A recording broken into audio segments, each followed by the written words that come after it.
Infertilité des sols, des alternatives existent. On va en parler donc avec le radiophysicien Patrick Alabi, mais après avoir suivi ce reportage réalisé par Koudous Abdoulaye.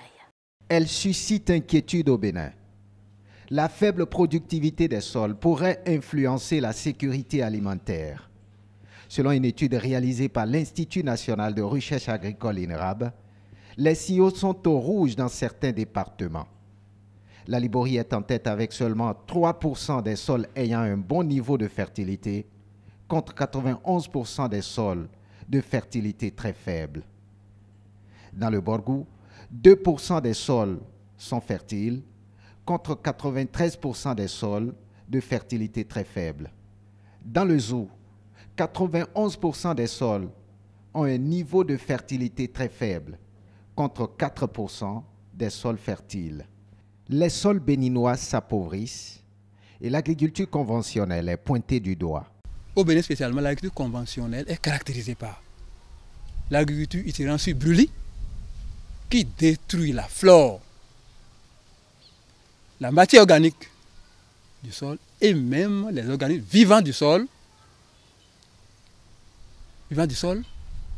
Également la monoculture et l'absence rigoureuse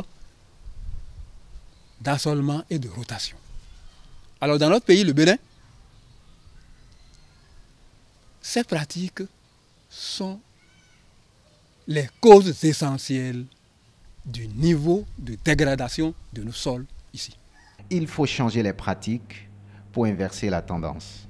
Avec l'utilisation des engrais, on a tendance à croire que donc on a quelques rendements obtenus qui sont un peu améliorés, mais avec le rythme de dégâts. Regardez dans la Liborie.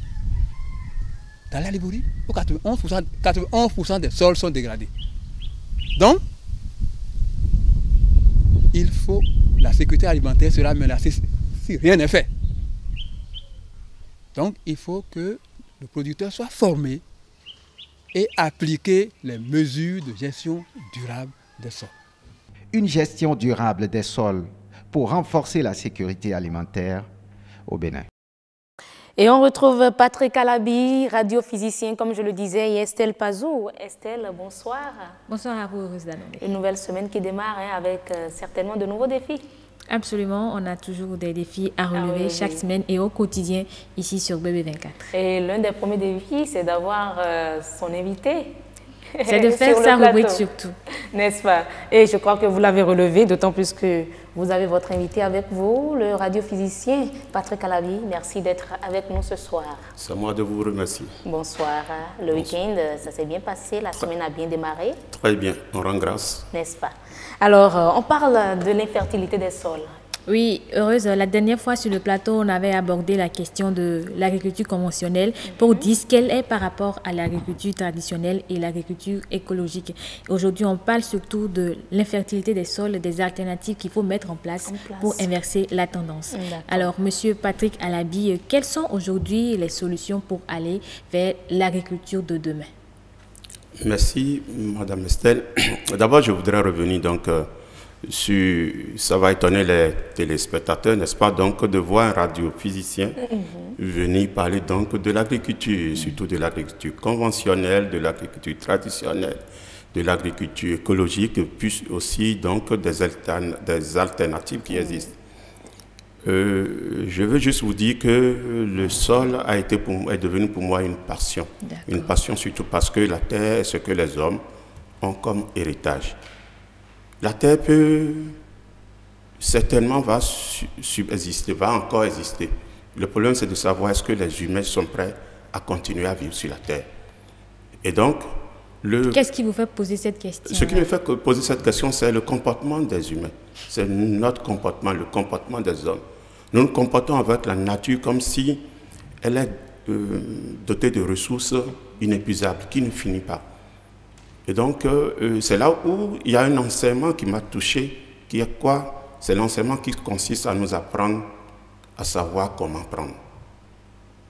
Le problème donc des humains, c'est que nous avons laissé le comment. Et nous avons pris de manière grossière et égoïste comme si ça ne finit pas. Et aujourd'hui, la terre en souffre. Et aujourd'hui, nous sommes comportés de la même manière vers la terre. Et quand on prend l'agriculture conventionnelle, l'agriculture traditionnelle, bien sûr que nos aïeux, nos ancêtres avaient quelques réflexions sur la pérennisation, n'est-ce pas, donc, de cette richesse, c'est-à-dire de la flore et de la faune. Mais il faut quand même remarquer que depuis quelques décennies, n'est-ce pas, ça a changé. Et donc, c'est devenu ma passion.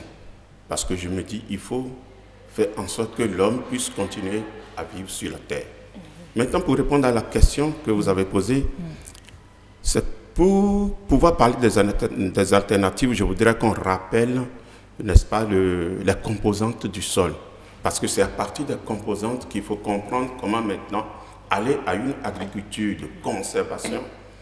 Et par rapport aux composantes du sol, il y a eu un invité avant moi qui avait parlé, M. Fimé Amadi, qui a parlé donc des 4 composantes du sol, à savoir la matière minérale, la matière organique, l'eau et l'air.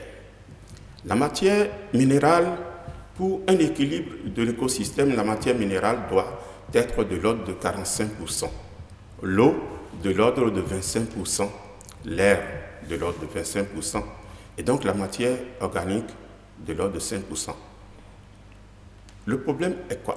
Est qu'au fil des années, nous avons eu des pratiques. Depuis, bien sûr, l'agriculture traditionnelle, en passant par l'agriculture conventionnelle, nous avons eu donc des pratiques qui ont détruit certaines de ces composantes dans le sol. À partir de ce moment-là, aujourd'hui, lorsque nous parlons donc de l'infertilité du sol, nous devons savoir, mais quelle est la composante qui manque au sol? Et qui provoque cette infertilité? Et qui provoque cette incomposance. Est-ce que c'est une seule de ces 4 composantes? Est-ce que c'est plusieurs composantes? Parce qu'on a des sols où il n'y a pas la matière organique, il n'y a pas l'eau, il n'y a pas l'air. Donc, il faut apporter en même temps la matière organique, faire en sorte que l'eau puisse rester et pénétrer donc ce sol, et ainsi l'air pourra circuler. C'est après cela donc qu'on pourra dire, oui, nous avons un sol qui est redevenu fertile, en tout cas où on peut semer et avoir un bon rendement. Donc voilà. Ceci rappelé, je voudrais dire que de façon ramassée, je dois dire tout simplement qu'il faut qu'on aille à l'agriculture de conservation.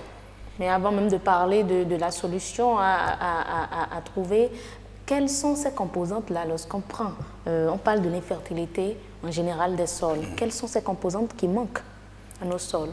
La composante qui manque le plus aujourd'hui, c'est la matière organique, c'est-à-dire donc que ce soit des feuilles, des débris végétaux ou animaux, les vers, les insectes, les petits insectes qui décomposent les feuilles et qui permettent donc au sol donc d'avoir donc ce fumier-là, donc ça manque. Okay. Et donc la matière organique, il faut forcément la préserver.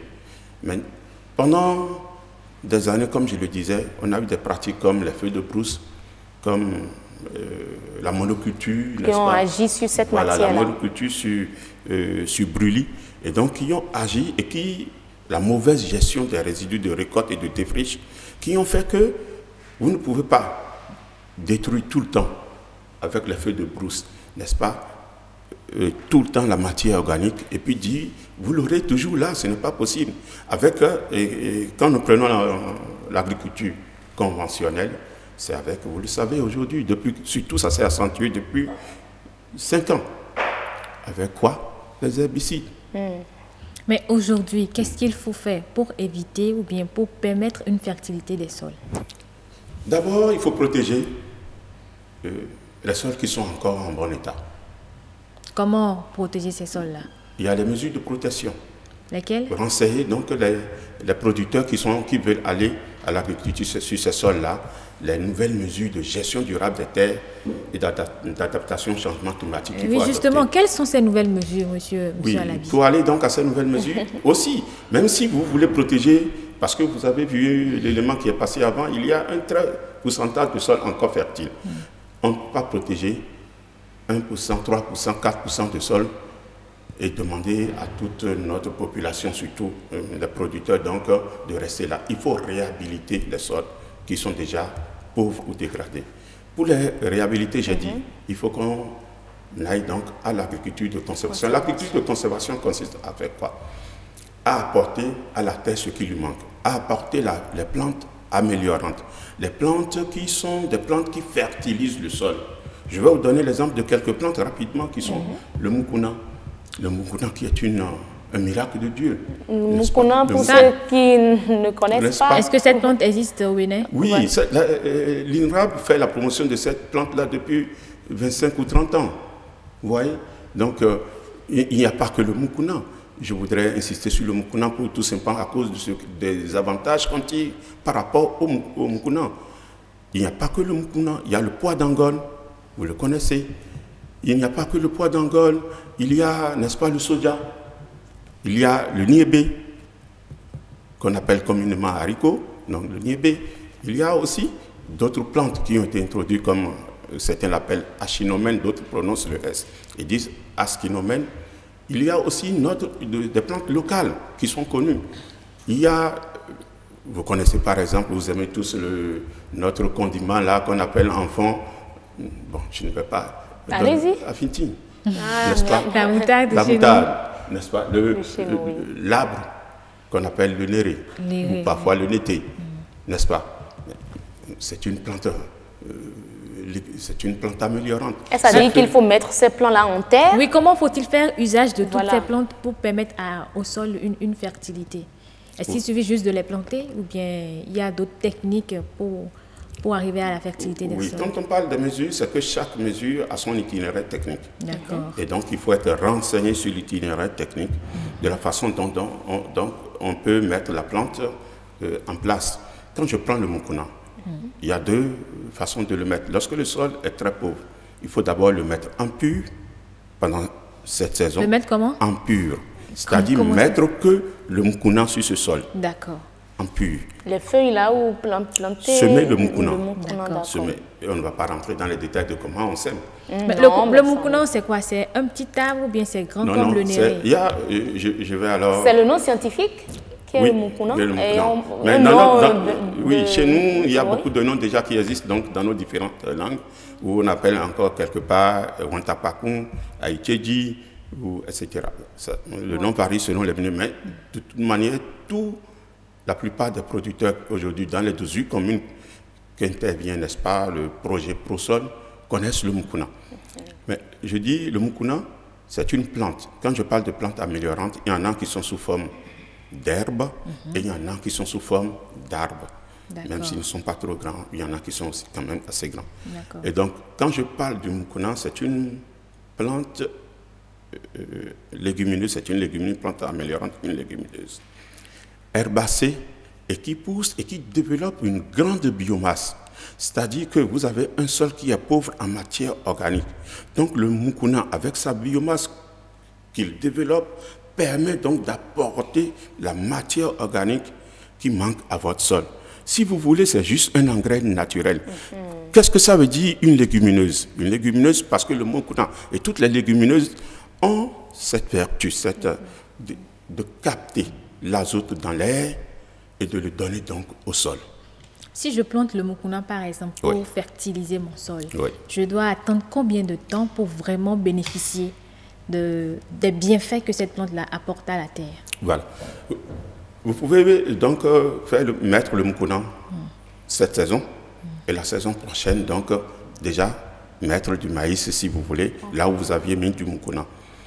Mais lorsque vous voulez en bénéficier longtemps, vous pouvez mettre le mukuna en association aussi, surtout en association avec le maïs. Dans ce cas, il faut voir l'état d'infertilité ou si vous voulez l'état de propriété donc, de votre sol.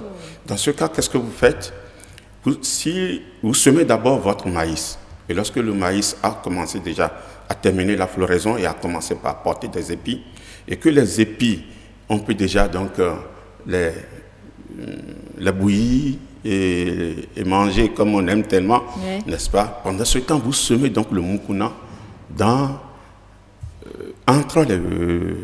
le maïs. Dans ce cas, qu'est-ce que vous avez? Vous apportez en même temps la matière organique qu'il faut à votre sol et le mukuna qui est une plante légumineuse qui apporte aussi l'azote, mais en même temps, ce mukuna-là vous aide également à garder et à conserver l'humidité. 3, vous n'avez plus à sacler. Aujourd'hui, c'est aussi un problème que les gens ont. Pourquoi vont-ils aux produits pour lutter, pour contrôler les mauvaises herbes? Les herbes. Les herbicides. Pourquoi? Parce qu'ils n'ont plus, n'est-ce pas, donc la main-d'œuvre pour sacler. Non seulement la main-d'œuvre, il faut payer. Il faut payer. Même quand on en a, il faut payer.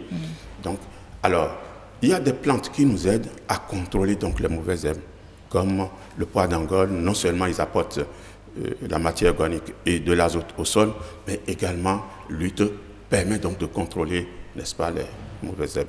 Et aujourd'hui, toutes ces mesures-là, oui, parce qu'on est vraiment pris par le temps, toutes ces mesures-là, comment vous faites pour les vulgariser? Parce qu'il faut bien que ces acteurs-là qui sont au contact de la terre soient en mesure de mettre ce que vous dites là en pratique. Mais comment faut-il y arriver aujourd'hui? Oui, d'accord. C'est vrai, on est limité dans le temps. Vraiment, je comprends, mais je vais aller un peu plus rapide. Pourquoi je parle de l'agriculture de conservation? Juste, tout simplement, 4 phrases. La première, c'est une agriculture. 4 phrases, c'est trop. C'est une agriculture qui permet donc, n'est-ce pas, de conserver le sol. Et pour cela, il faut quoi? Une perturbation minimale du sol. Parce que nous avons constaté qu'avec l'agriculture conventionnelle, on a affaire à des engins lourds. Il faut donc une perturbation minimale du sol. 2, il faut une rotation, ne plus rester sur la seule culture, le coton, ou bien le maïs. Le coton, par exemple, ok. N'est-ce pas? Non, je ne reste pas que sur le coton, sinon les gens du coton m'ont dit je suis en train de les attaquer. Donc, le maïs, etc. Ou l'igname. Donc, il faut changer de culture. Il faut associer une légumineuse. J'ai déjà expliqué ce que c'est qu'une légumineuse, n'est-ce pas? Et donc, il faut aussi faire la bonne gestion des résidus de récolte et de défriche. Voilà, n'est-ce pas? Maintenant, je crois d'ailleurs, que, je ne sais pas Estelle, est-ce que demain vous pouvez revenir, vous ne pouvez pas revenir sur le sujet? C'est intéressant, mais là, il y a d'autres invités qui attendent et on ne va pas trop... Oui, mais si vous permettez une phrase avant... Vous avez toujours des phrases. La dernière, vous avez dit, c'est par rapport donc à l'initiative qu'on appelle Sol Mobile, qui consiste donc à passer de village en village dans 18 communes du Bénin, des départements du Zou, des collines, du Bagou et de la Libori. Et le scénario consiste donc à expliquer aux producteurs les composants qui constituent le sol, l'équilibre écosystémique du sol, et puis maintenant les conséquences quand l'équilibre est rompu, et les solutions qu'on apporte. D'accord. On y reviendra. Voilà, mon mot de remerciement de fin. Le mot de fin. Vous aurez largement le temps de remercier. Non, merci beaucoup, monsieur Patrick Alabi, radiophysicien, qui nous donnait les astuces et les alternatives pour rendre nos sols plus fertiles. Et notre souhait, c'est que ces alternatives ne soient pas remises en cause dans les années à venir.